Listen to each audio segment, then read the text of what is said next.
ध्यान से देखिए, पुष्पदल विन्यास। पुष्पदल विन्यास क्या है? पुष्प का जो भाग है, पौधे में जो पुष्प का भाग है उसमें जो विन्यस्त हैं भाग, जो लगे हुए हैं भाग, उनके बारे में जानना है। तो कैसे जानते हैं? पहले वीडियो में आप लोगों ने पढ़ा है और आप लोगों ने देखा भी है कि पुष्प के मुख्य 4 भाग होते हैं। कितने भाग होते हैं? मुख्य 4 भाग होते हैं। पहला होता है 2 सहायक अंग। 2 सहायक अंग कौन कौन से होते हैं? 4 भाग कैसे होते हैं? सबसे पहले सहायक अंग, और दूसरा होता है जनन अंग। ठीक, जनन अंग। तो सहायक अंग कौन कौन से हैं? कौन कौन से हैं? एक है बाह्य दलपुंज, और एक है दलपुंज। ये 2 सहायक अंग है। और उसके बाद जनन अंग 2 है, एक होता है उमंग और एक होता है जायांग। उमंग और होता है जायांग। जायांग होता है, जायांग। 2 और 2 4 हो गए। 4 मुख्य भाग होते हैं पुष्प के। मुख्य भाग 4 होते हैं। ठीक, चलो 4 भाग होते हैं मुख्य। कैसे होते हैं? 2 बाह्य, एक बाह्य दलपुंज और दूसरा होता है दलपुंज। उमंग और जायांग। उमंग को पुरुष मतलब नर भाग और जायांग को मादा भाग बोलते हैं। तो इसको क्या बोलेंगे?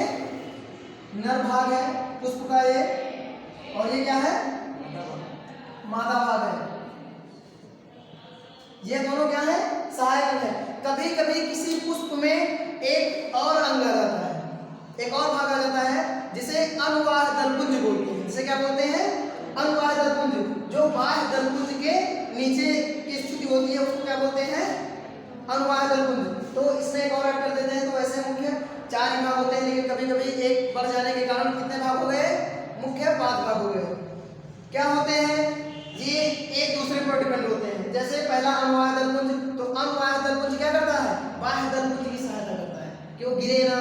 कभी कभी कली से कच्चे कली जो होती है जैसे निकली तो कच्चे कली गिर जाती है, तो वो ना गिरे उसके लिए अनुवाह दलपुंज सपोर्टर का काम करता है। उसके बाद ऊपर से बाह्य दलपुंज। बाह्य दलपुंज क्या करता है? बांधे रखता है। किसको? दलपुंज को बांधे रखता है। दलपुंज को बांधने का कार्य क्या करता है? बाह्य दलपुंज। फिर क्या आगे आया? 2 भाग जो है उमंग और जायांग, ये 2 और एक कार्य करते हैं। ये 2 क्या कार्य करते हैं? सिक्योरिटी गार्ड का कार्य करते हैं, सुरक्षा कवच। कवच सीधे कह सकते हैं। क्या ये बाहर होते हैं क्योंकि सीधे इन पर आक्रमण ना हो सके, कोई कीट आकर सीधे आक्रमण ना करे, इसके लिए ये सुरक्षा कवच का कार्य करते हैं। जो ये हरे भाग होते हैं, हरे भाग, और ये दूसरे रंगीन भाग। क्या होते हैं? रंगीन भाग। ये रंगीन भाग और वो हरा भाग। जितने भी रंगीन का एक कलर कोई नहीं है। अवर्णीय वर्णीय क्या होगा? ये वर्णीय होगा ना, तभी तो जब भी कोई भी कलर हो। कार्य क्या है? दलपुंज क्यों कलर वाले होते हैं? क्योंकि इनका मुख्य कार्य होता है अट्रैक्शन, आकर्षित करना। ये क्या करते हैं? भंवरे को सीधे आकर्षित करते हैं, और जैसे ही भंवरा आएगा और पुष्प पर बैठेगा, कलिका पर बैठेगा या जो दलपुंज पर बैठेगा, तो दलपुंज पर बैठेगा तो उसके पैर में या उसके ऊपर क्या चिपक जाएंगे? परागकण। और जब परागकण चिपक जाएंगे तो वह या उसमें कुछ भी प्रतिक्रिया होगी तो परागकण टूटकर वर्तिकाग्र में पहुंच जाते हैं परागनाल की सहायता से। परागनाल जो डंठल होता है उसका, मान लीजिए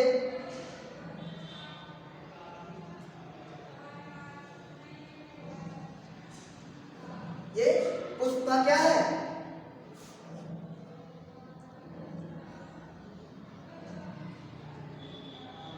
ऐसे ऐसे कभी लगे होते हैं। पुष्प के अंदर की संरचना है, एपिकैलिक्स, कैलिक्स और कुरला सब टूटकर गिर गए। धीरे धीरे गिरते रहते हैं। जब और क्या होगा, यहाँ पर भंवरा आया बैठ गया, मान लीजिए आया बैठ गया ना, जब बैठा तो इस पर हिल गया या परागकण टूटा और गिर गया वर्तिका। तो कभी कभी यहाँ से आ जाता है और कभी कभी परागनाल से भ्रूण में, अंडाशय में से। ये क्या है, अंडाशय है, अंडाशय। तो अंडाशय में चला जाता है। अंडाशय में जाने के बाद किसका निर्माण होता है, फल का निर्माण होता है। फल के निर्माण होने के बाद फल के अंदर बीज बन जाते हैं और फिर उससे प्रोडक्शन फिर होता है। तो ये तो बात की बात है। अब पुष्प दल विन्यास बताना है। पुष्प दल विन्यास तो आपको बताया कि बाह्य दलपुंज, फिर दलपुंज, उसके बाद पुमंग और जायान। पुमंग जायान ये नर भाग है, जो नर ऊपर होता है और मादा भाग नीचे होता है। पुष्प के नीचे जो होता है, पुष्पासन के ऊपर का जो भाग होता है, पुष्पासन के ऊपर का भाग, मतलब ये क्या है, पुष्पवृंत है, पुष्पवृंत। ये पुष्पासन, पुष्पासन, इसी में क्या लगे हैं, ये मान लीजिए क्या है, क्या है, बाह्य दलपुंज। ये भी क्या इसमें है, बाह्य दलपुंज। क्या है, बाह्य दलपुंज। ठीक, बाह्य दलपुंज। अब इसके ऊपर क्या लग गए, क्या लग गए, दलपुंज, दलपुंज लगे। अब क्या बन गया पूरा, ये पुष्प बन गया, पुष्प बना। यहां पर मान लीजिए इसमें एक और भाग बना दें, किसका, किसका, अनुवाह दलपुंज का, अनुवाह दलपुंज। एक और भाग बढ़ गया। अब ये आपका पूरा संपूर्ण रूप से क्या हो गया, पुष्प बन गया, पुष्प बन गया। क्या होता है, समय इंसान को सब कुछ सिखाता है और मेंडल ने भी बताया है, लेमार्क डार्विन ने भी यही बताया कि जो परिस्थितियों के अनुकूल रहते हैं जीवित वही रहते हैं। समय के हिसाब से रहना चाहिए। क्या होता है कि जैसे जैसे समय बढ़ता जाता है, पुष्पकाल बढ़ता है, वैसे वैसे अनुवाह दलपुंज टूटते हैं, फिर दलपुंज टूट जाते हैं, उसके बाद पृथक दली अलग अलग हो जाते हैं, सब संयुक्त रूप से ये सब टूट जाते हैं। बचता है ये मेन वाला भाग बचता है, उसके बाद ये टूट जाता है, ये भ्रूण में परिवर्तित हो जाता है, अंडाशय में पुष्प बन जाते हैं, संपूर्ण रूप से बन गया। अब इनके क्रम को, जो इनका क्रम है जिस रूप से लगे हुए हैं, उस क्रम को क्या बोलते हैं, पुष्प दल विन्यास। मतलब पुष्प के दल का विन्यास क्या कहलाता है, पुष्प दल विन्यास कहलाता है। जो पुष्पों के दल का विन्यास है वही क्या है, पुष्प दल विन्यास है।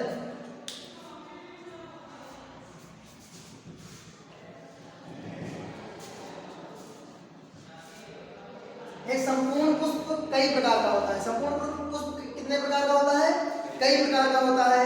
उसमें कैसे, देखिए जो अनुवाह दलपुंज है, जो वाह दलपुंज है, एक ही जैसे लगेंगे सब में, लेकिन जो दलपुंज हैं वो कैसे लगते हैं, विभिन्न प्रकार से लगे होते हैं। वो कैसे लगे होते हैं मैं आपको यहाँ पर डायग्राम के द्वारा समझा रहा हूँ। देखो मान लीजिए कोई भी पुष्प है, एक पुष्प बना रहे हैं या सारे में बता रहे हैं। देखो सबसे पहले गोला बनाए,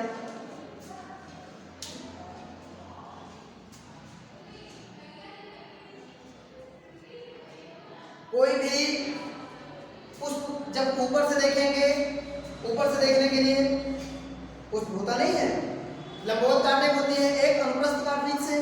तो पुष्प के अनुप्रस्थ काट के बारे में आपको दिखाया जाएगा कि डायग्राम कैसे होता है पुष्प का। तो पुष्प के डायग्राम में आपको सारे पार्ट्स पुष्प के जितने भी पार्ट हैं, 5 पार्ट 4 पार्ट, किसी में 5 मैंने बताया है। तो जब 5 पार्ट है तो उनको जानने के लिए अनुप्रस्थ काट काटते हैं, मतलब बीच से काट दिए। तो यहाँ पर बीच से काटने के लिए सबसे पहले क्या बनाएंगे, वाह्य दलपुंज। क्या, वाह्य दलपुंज। तो वाह्य दलपुंज कैसे लगे होते हैं,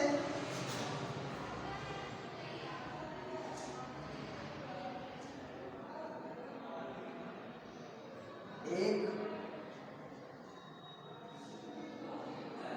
ये गुड़हल का है, समझ लीजिए किसका है, ये गुड़हल का है। जितनी संख्या होगी वही हिसाब से वो पुष्प बदल जाएगा।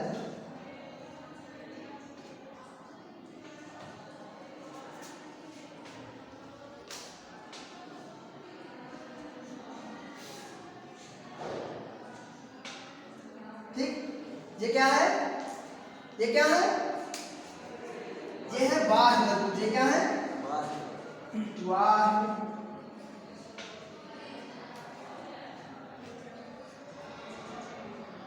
दलपुंज। ये बाह्य दलपुंज हो गए। मैंने कहा कि किसी किसी पुष्प में अनुवाह दलपुंज होते हैं। जैसे हमारे पास एक पौधा है, किसका पुष्प है, किसका है ये? गुड़हल का। इसका पूरा नाम, वैज्ञानिक नाम क्या है? हिबिस्कस रोजा सिनेंसिस। इसका वैज्ञानिक नाम क्या है? हिबिस्कस रोजा सिनेंसिस। तो इसमें यदि अच्छे से देखा जाए तो इसमें दो प्रकार के हैं। देखो वीडियो में भी दिखा दें। देखो एक ये अनुवाह दलपुंज है, उसके ऊपर दलपुंज भी है कि नहीं है? अनुवाह दलपुंज और उसके ऊपर दलपुंज। तो जो अनुवाह दलपुंज है किसी किसी पुष्प में होते हैं, तो उनको जानने के लिए देखो यहाँ पर बनाए हैं। उनकी संख्या 5 है। उसमें गिनेंगे तो 5 होंगे, 7 होंगे। तो वो कैसे होंगे? छोटे होते हैं।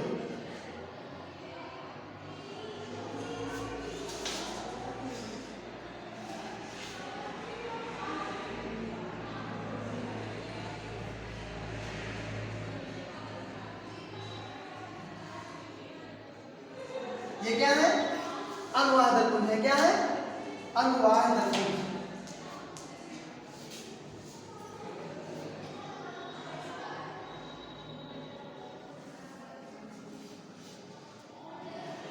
अनुवाह दलपुंज कितने भाग? 2 भाग, जो सहायक अंग के रूप में है। कैसे है? सहायक अंग के रूप में है। अब मैंने सबसे पहले क्या बताया है? हिबिस्कस का उदाहरण लिया तो गुड़हल का बताएंगे। तो गुड़हल में जो अनुवाह दलपुंज है वो 5 है ना। देखो अनुवाह दलपुंज निकालो पहले। अनुवाह दलपुंज निकाल लिया हमने, छोटा है पुष्प, अनुवाह दलपुंज निकला। उसके बाद दलपुंज। तो दलपुंज सारे एक जैसे होते हैं। दलपुंज कैसे हो? सॉरी, बाह्य दलपुंज। जो बाह्य दलपुंज है एक जैसे हैं। इनका क्रम पुष्प के बाहर है, कक्षीय कली पर है। तो कक्षीय कली में मतलब एक घेरा बना रहे हैं, कवच का कार्य कर रहे हैं। तो पूरा गाढ़ में काम कर रहे हैं। देखो और फैले हुए हैं, सब बाहर को मुड़े हुए होते हैं, इसीलिए लोग निकाली जाती है मूले। अब इनको हम निकाल देंगे।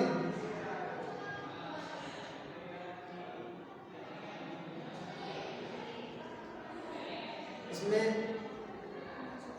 औजारों की आवश्यकता होती है, चिमटी की आवश्यकता होती है, जो ना होने के कारण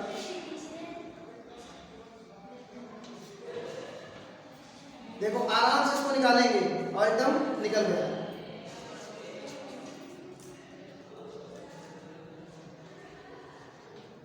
आराम से निकला। पुष्प का डंठल बचा है। वाह्य दलपुंज और अनुवाह दलपुंज निकल गए हैं। क्या बचा है? केवल पुष्प का डंठल। तो इसमें जो दलपुंज लगे हैं वो संरचना में दिखाई दे रहे हैं। अच्छी संरचना में अच्छे से देखोगे तो कैसे लगा है?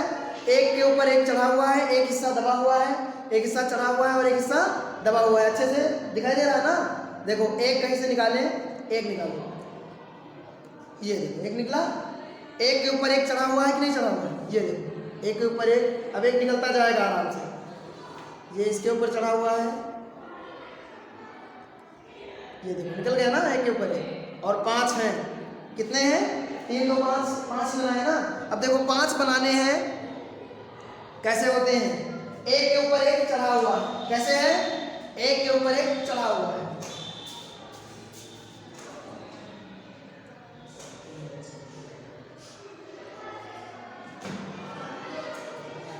एक हिस्सा कैसे है? एक के ऊपर एक चढ़ा हुआ। तो उसको बनाने के लिए क्या करते हैं?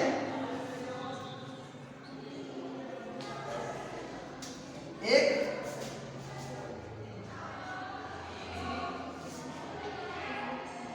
तो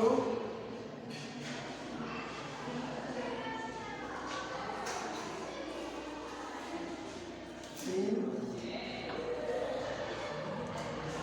4 और ये क्या हो गया?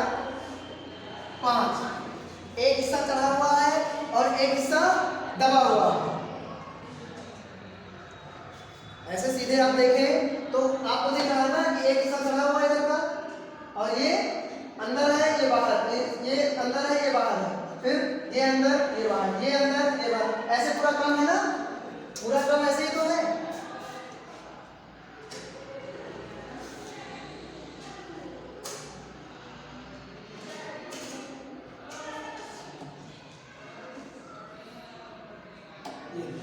अब इसको ये है क्या है, दलपुंज है। ये क्या है, दलपुंज। जो लगे हुए हैं इसको क्या बोलेंगे, दलपुंज।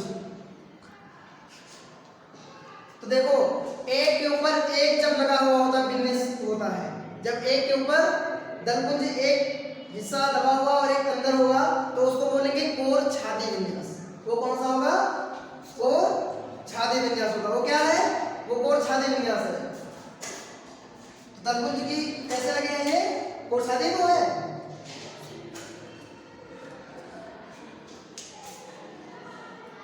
एक के ऊपर एक है, हाँ इसको बोलेंगे व्यववर्तित। क्या बोलेंगे, व्यववर्तित, व्यववर्तित।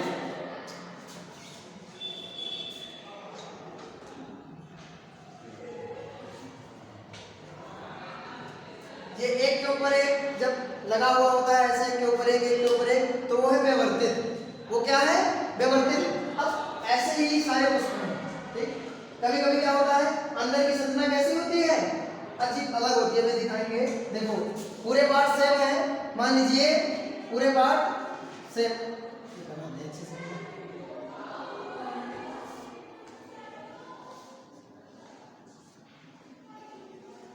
इसके अंदर जो दलपुंज है वो कैसे लगे हुए हैं, अलग। और इसमें और पार्ट होंगे, जैसे ओवरी है, अंडाशय है, तो कैसे होता है अंदर का बनाने पार्ट पूरा दलपुंज हो गए।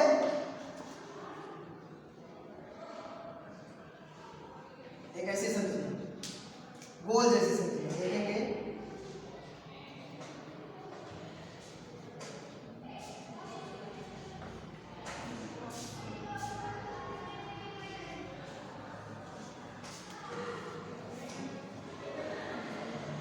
ये क्या है, ये क्या है, परागनाल है। ये क्या है, परागनाल है, परागनाल। अब इसमें जो लगे हुए हैं उनको कहते हैं पुंकेसर। क्या बोलते हैं, पुंकेसर। कैसे लगे हैं, मैंने किसका बताया है, ये लाइए, मैंने किसका बताया है, किसका है, ये गुड़हल का है। तो ऊपर देखो पुंकेसर लगे हुए हैं। यदि परिपक्व फूल लाएंगे तो उसमें ऐसे निकले हुए होते हैं। कैसे, तो कैसे दिखाई देंगे, देखो ऐसे दिखाई देंगे कि नहीं दिखाई देंगे, दिखाई देंगे ऐसे। और एक नहीं होंगे, ऐसे ही अनंत होंगे।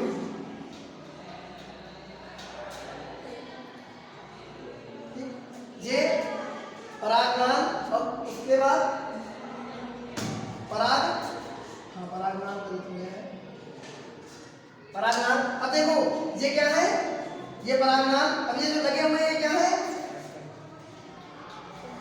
पुंकेसर।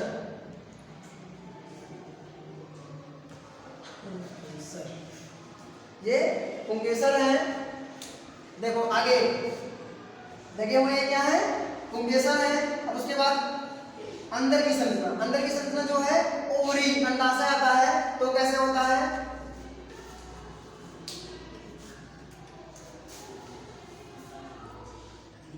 बीच में पॉइंट होता है ऐसे। और इसमें गुड़हल की बात की है, गुड़हल में 5 होते हैं, 2 3 4। और इसमें जो अन्न होते हैं वो कितने होते हैं, अनंत होते हैं, ऐसे पॉइंट बने हुए होते हैं।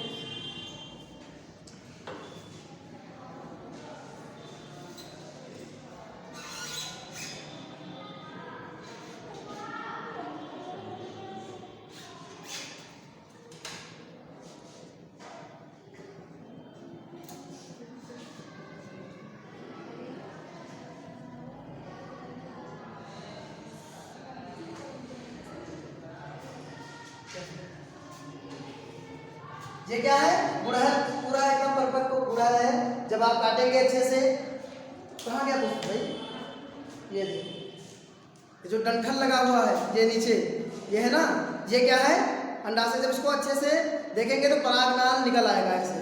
बीच में चिमटी ना होने के कारण मेरी समस्या आ रही है। ये देखो, देखो बीच में एक तंतुमय धागा है, तंतुमय धागा है। यदि इसको अच्छे से और निकालेंगे तो इसमें स्त्री भाग दिखाई दे। ये देखो दिखाई दे, ये देखो दिखाई दे रहा है ना, बीच में धागे से जुड़ा हुआ है, धागे से, तो वो ये है, ये जो निकाला हमने।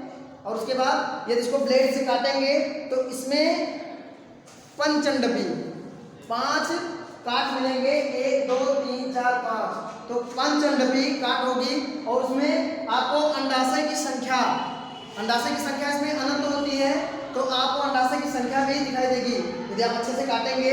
और काटने के बाद देखेंगे तो उसमें अंडाशय की संख्या अनंत दिखाई देगी। हम बात कर रहे हैं पुष्पदल विन्यास की, तो पुष्पदल विन्यास कैसे होते हैं? 4 प्रकार के होते हैं मुख्य। अब पुष्पदल विन्यास जो दल का विन्यास है, दल का विन्यास कैसे होता है देखो, एक ये क्या है, एक कौन सा विन्यास है? व्यवस्थित है। अब अगला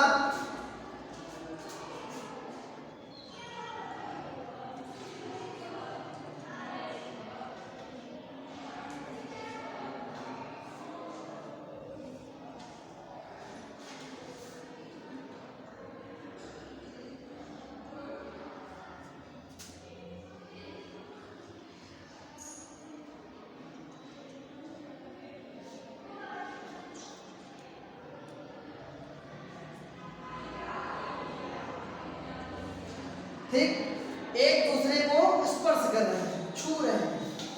जब एक दूसरे को देखो, वही पुष्प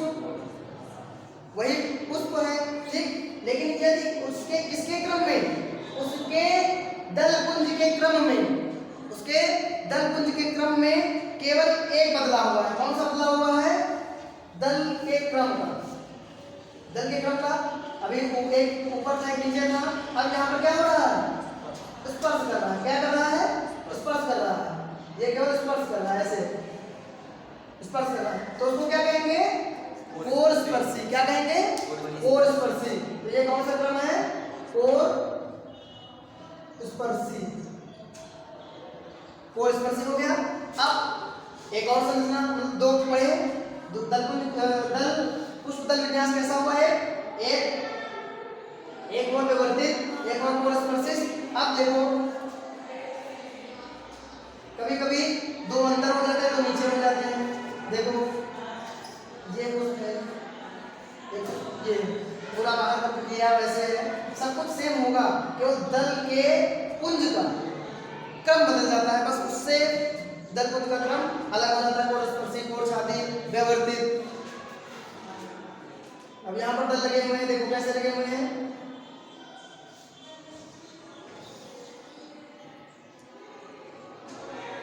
ये बाहर, एक बाहर और ये अंदर, ठीक, फिर ये बाहर और फिर ये अंदर, ये तो है, फिर ये बाहर और फिर ये अंदर। उसको क्या बोलेंगे? कोर छाती विन्यास। कोर छाती विन्यास, कुछ अंदर और कुछ बाहर, कुछ अंदर कुछ बाहर, तो उसको क्या बोलेंगे? कोर छाती विन्यास। ये कौन सा विन्यास है? कोर छाती विन्यास। ये बाहर है, ये अंदर है, फिर ये बाहर, फिर ये अंदर, फिर ये बाहर, क्रम बराबर दिख रहा है। ये बाहर है, ये बाहर, ये बाहर और ये अंदर, तो कैसा होगा? कोर छाती होगा। और लास्ट में एक और अंतर आता है, उसमें क्या होता है कि दलपुंज एक का क्रम जो है, 2 दलपुंज बाहर होंगे और सारे अंदर होंगे। वो पुष्प ग्रेवनी कुल में ज्यादा पाया जाता है।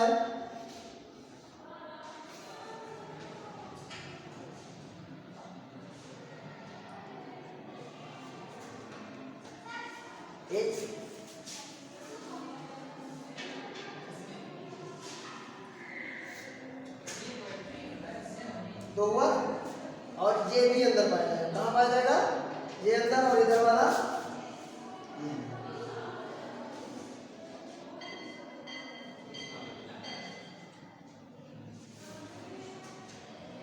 ऐसे। धान में पाया जाता है, गेहूं में एक क्रम पाया जाता है ज्यादा। ग्रेवनी कुल जो भी है, जो फैमिली ग्रेवनी है, जितने भी पौधे इसमें आते हैं वो क्या होते हैं? इस क्रम में आते हैं। इसको क्या बोलते हैं? वैक्सिलरी। क्या बोलते हैं? क्या बोलते हैं? वैक्सिलरी तो बोलते हैं।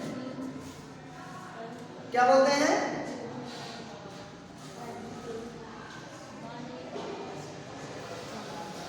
वैक्सिलरी। तो इस प्रकार का क्रम होता है पुष्प के दल का। पुष्प के केवल दलों का क्रम बदल जाने के कारण पुष्प कैसा हो जाता है? एक हो जाता है व्यवस्थित, कोरछादी, कोरस्पर्शी और वैक्सिलरी। ऐसे क्रम जब बदलते हैं तो उसको कहते हैं पुष्प के दल का क्रम या दल का विन्यास। तो निम्न प्रकार के पुष्प हैं, सभी पुष्प में आप यदि घर पर प्रैक्टिकल कर रहे हैं तो उसको कैसे करेंगे? चिमटी के सहायता से, ब्लेड की सहायता से कि उसमें कितने अंडज हैं। ये क्या है? ये सब अंडज ही तो है। ये क्या है? अंडज ही तो है, ये अंडज है। और फिर इसी के अंदर भ्रूण का विकास हुआ, पुष्प से पौधा बना, पुष्प से फल बना। तो एक छोटा सा मान लीजिए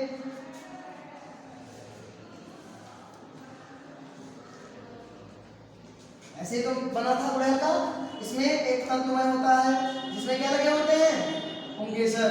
पुंकेसर की गुड़हल में पुंकेसर बहुत है ना, ये देखो लगे हुए।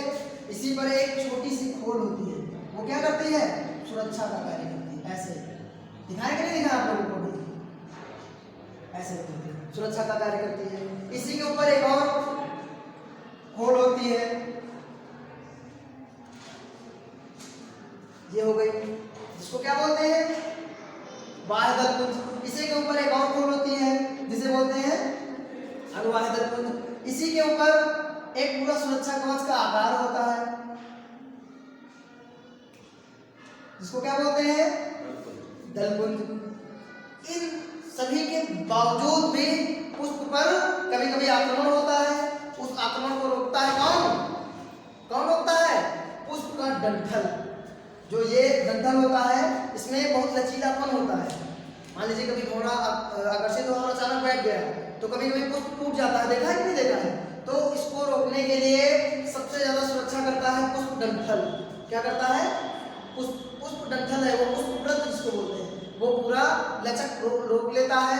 तो पुष्प पौधे का सबसे महत्वपूर्ण भाग है। पुष्प के बिना पौधा नहीं होगा। कैसे नहीं होगा? क्योंकि पुष्प से क्या बना? फल बना। फल के अंदर बीज, फल के अंदर बीज, और बीज से फिर क्या हुआ? बीज अंकुरित हुआ। अंकुरित होकर कैसा बना? तो आप ये कह सकते हैं भौरा और पुष्प एक दूसरे की क्या है? संयोजी कड़ी है। क्या है?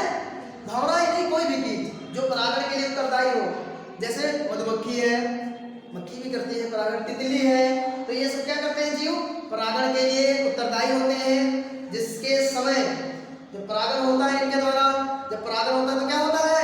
नए पुष्प का नए फल का, नए पौधे का